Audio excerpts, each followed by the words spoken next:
morning जों दिनै माखासे एग्जाम्पल नायगोन लिनियर इनइक्वालिटीज निनो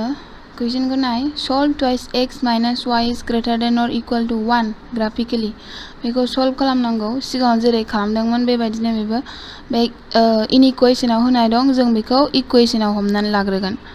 लेट अस कन्सिडर द equation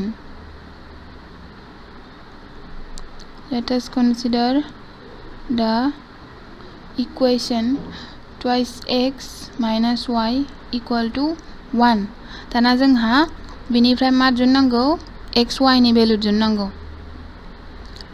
the values of x, y satisfying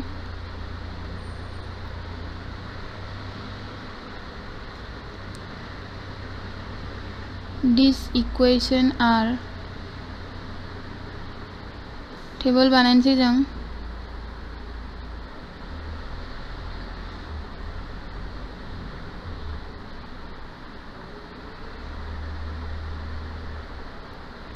x y जुदि जों x को 0 लायो x आव जों 0 पुट खालामोबा y को मा मोनगोन -1 y आव जुदि जों 0 पुट खालामो होमबा x को मा मोनगोन 1/2 बा 0.5 होमबा जोङो बिनिफ्राय मा मोनखो मोननै पॉइंट्स मोनबाय x, y मोनसेया जाहैबाय 0,-1 मोनसेया मा 1/2, 0 दाना जों बेखौ कोऑर्डिनेट प्लेनाव कोऑर्डिनेट एक्सिसआव x एक्सिस आरो y एक्सिसआव जों बेखौ पुट खालामगोन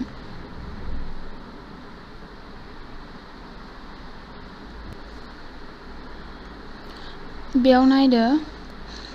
पॉइंटआ जोंना मामोन 0,-1 x आ 0 y आ माबे -1 नैबाव जागोन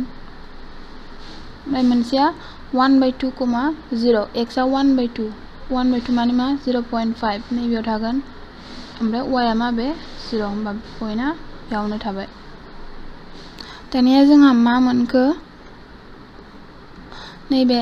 बे पॉइंट मोननैखौ कानेक्ट खालामनानै मोनसे स्ट्रेट लाइन मोनबाय बे स्ट्रेट लाइनआ हमबाय AB स्ट्रेट लाइन नैबे पॉइंटआ A बे पॉइंटआ B AB स्ट्रेट लाइन मोनबाय जोङो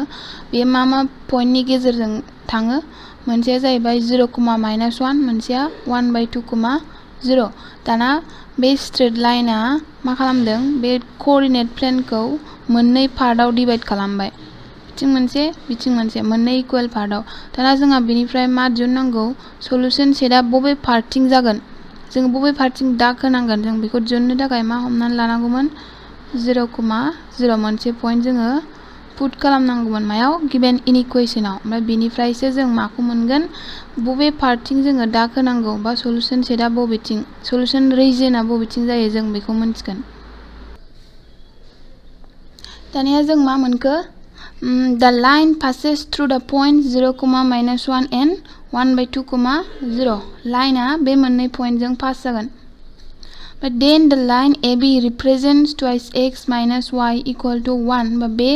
AB लाइनआनो माखौ रिप्रेजेंट खालामो बे इक्वेशनखौ twice x minus y equal to 1 बे इक्वेशनखौ रिप्रेजेंट खालामगोन दाना जोंहा सल्यूशन रिजन मोननो थाखाय मा खालामगोन now we select a point 0,0 जों 0,0 पॉइंट मोनसे सिलेक्ट खालामसै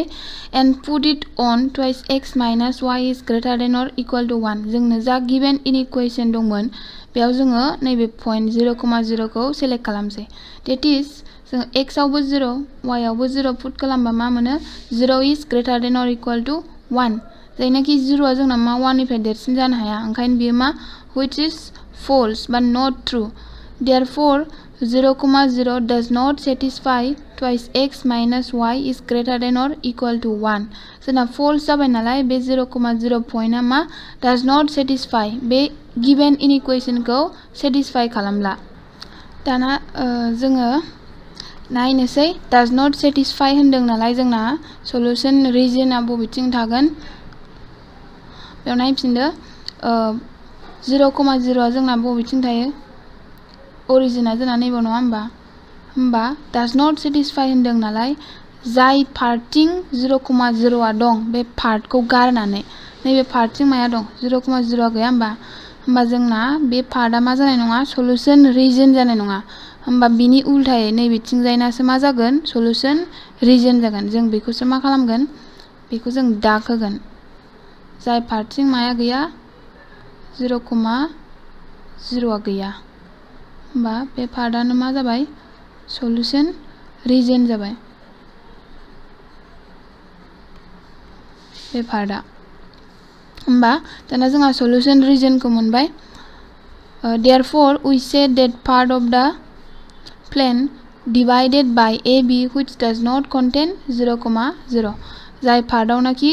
0,0 गैया नैबिथिं 0,0 गैया होमबा बे पार्टखौ जोङो मा खालामबाय दाग होबाय